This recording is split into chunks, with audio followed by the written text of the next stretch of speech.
El día de hoy hablaremos sobre una problemática que ha impactado la brecha digital. Esta problemática es tratada sobre la ciberdelincuencia y es tratada en la estafa generada y causada mediante los teléfonos celulares por llamadas que se generan desde las cárceles de Bogotá. ¿En qué consiste esta ciberdelincuencia? Normalmente los presos o también las presas, porque pues tanto el hombre como la mujer suelen ir a la cárcel por algunos actos ilícitos, cuentan, no todos, pero sí en su mayoría, con acceso a celulares, a pesar de que ellos no tienen permitido tenerlo. eh, en su celda, muchos buscan la forma de adquirir un celular porque pagan o porque pues tienen algún poder allá en sus celdas o en el patio donde se encuentren. Entonces ellos lo que hacen es hacer llamadas desde las cárceles a cualquier número celular, haciéndose pasar por algún familiar o haciéndose pasar por una entidad bancaria, en donde ofrecen planes, estafando a la gente, y de alguna u otra forma maniobran con sus palabras para que las personas confíen en ellos y tomen acciones desde su celular sin darse cuenta que realmente están siendo estafados.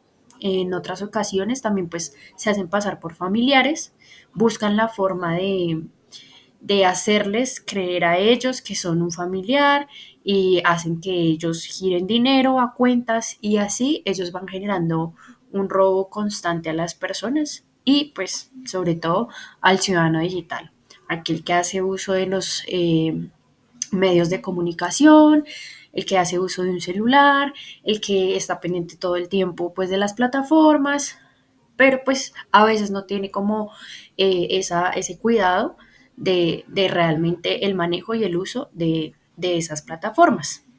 ¿Cómo afecta y cómo está afectando esto en la actualidad? Realmente afecta bastante y sobre todo pues afecta al ciudadano digital, como lo comentaba anteriormente, porque pues ha generado un gran impacto por esa gran masificación que se ha llevado en cuanto a estos robos y estas estafas, ya que muchas de las, pese a que han recibido algunos mensajes de prevención para estas cosas, aún así siguen cayendo, siguen confiando y pues realmente ha generado bastantes desfalcos en sus cuentas o simplemente ha generado confianza para el ciudadano digital hacer uso de sus herramientas tecnológicas, de plataformas, etcétera. Bien, ahora identificaremos cuáles son las causas de esta ciberdelincuencia y las consecuencias.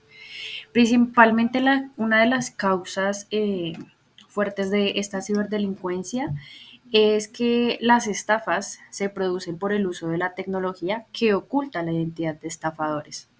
¿Qué quiere decir esto? Que muchos de ellos modulan o usan un modulador de voz que hace que sea muy similar a alguno de los familiares de estas personas, de este ciudadano digital. También utilizan plataformas o herramientas tecnológicas que automáticamente, mientras la persona va hablando o va brindando información como números bancarios, no sé, códigos de seguridad, a veces también generan mensajes de texto directamente a los celulares del ciudadano digital.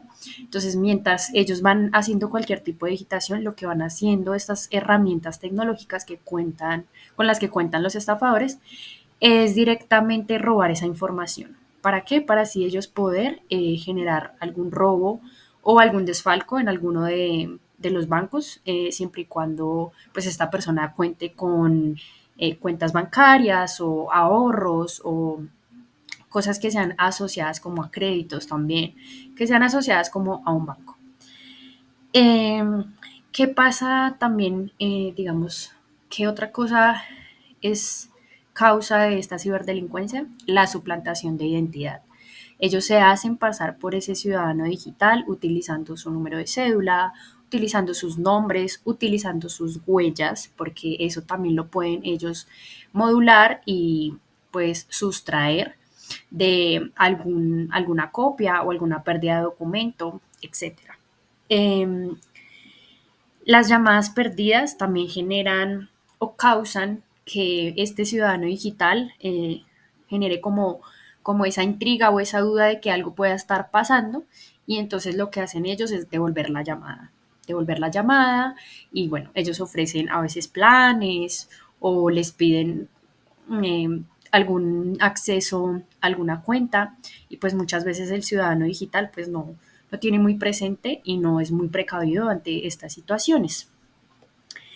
¿Qué consecuencias se puede ver a corto, mediano y largo plazo?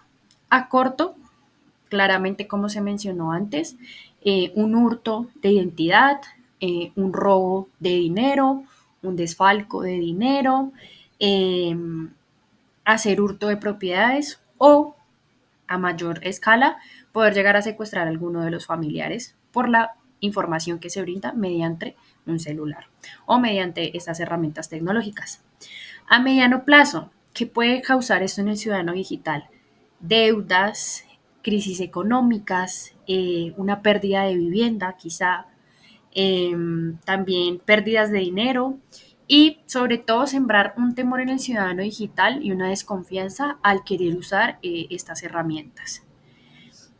Y a largo plazo, que es un gran impacto que se está generando también, pero pues a largo plazo se va a ver muy marcado, y es esa inestabilidad emocional en el ciudadano digital, esa afectación psicológica, eh, esa ansiedad, eh, el estrés, la depresión, pues por todo eso que ha venido pasando a través de esas estafas y esa ciberdelincuencia.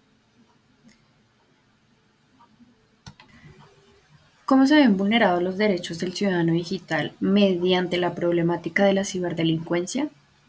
Los derechos que se vulneran de este ciudadano digital son el derecho a la libre expresión, el derecho a poder tener acceso a una herramienta digital, el derecho a la privacidad y la seguridad, el derecho a una identidad como propia, el derecho a la confianza de tener y hacer uso de una entidad bancaria, y sobre todo el derecho al poder tener acceso a una red sin el temor a ser estafado o a ser vulnerado o a ser suplantado por otras personas, en este caso los estafadores. Estos y muchos otros derechos son vulnerados mediante esta problemática, y son cosas que han ido progresando a través del tiempo, y sobre todo son cosas que han impactado la brecha digital. En cuanto al marco legal, el gobierno ha establecido decretos, leyes y sanciones para obligar y digamos que sancionar o apresar a las personas que hagan cualquier tipo de estafa telefónica. Entonces tenemos algunas leyes como la ley 1581 del 2012, decreto 1377 del 2013, la resolución 3066 de la Comisión de Regulación de Telecomunicaciones. Y también tenemos como medidas para combatir estafas de suplantación, prohibir llamadas comerciales desde ciertos tipos de números y obligar a los operadores a bloquear llamadas o mensajes que sean de origen internacional, simulando que sea de España, que es como el, la causa o el porcentaje más alto donde se evidencia que se tienen como todo el tipo de estafas. En cuanto a sanciones, en el mes de febrero de este año, el ministro de la Transformación Digital, Óscar López, anunció que va a aprobar una orden ministerial para combatir todas las ciberestafas a través de llamadas telefónicas. Entonces, lo que se hace inicialmente es prohibir las llamadas que no empiecen por un número 800 o 900, que es lo que hablábamos anteriormente con el tema de las llamadas que simulen que sean de empresas de españolas. En caso de que se incumpla, pues claramente se van a tener sanciones para todas las empresas que hagan este tipo de llamadas. En cuanto a las estrategias para solucionar el problema, pues no contestar llamadas automáticas que sean como pregrabadas en el momento en que nos demos cuenta que sean llamadas como automáticas, hacer y colgar de una vez las llamadas, no pulsar números para hablar con personas como temas de marcación rápida. Esto también puede generar algún tipo de problema o generar alguna conexión con alguna línea de estafa. No proporcionar información personal o financiera en cuanto a temas de claves, números de tarjeta, como fechas de nacimiento, algo así. Cuando la gente llama a confirmar datos, realmente ese tipo de datos no se puede facilitar a ninguna persona. Claves personales claramente tampoco, y no realizar como ningún tipo de acción fraudulenta. Para evitar las estafas por teléfono, digamos que estas son unas recomendaciones más del gobierno y de la Comisión Federal de Comercio, donde dice que recomiendan tener una aplicación que tenga como identificador de llamadas para poder validar de dónde estamos recibiendo las llamadas cuando son números desconocidos. Confirmar que el número del que está llamando sea real y reportar las llamadas fraudulentas a la página que tiene especial el gobierno nacional para poder minimizar todo este tipo de novedades. Muchas gracias.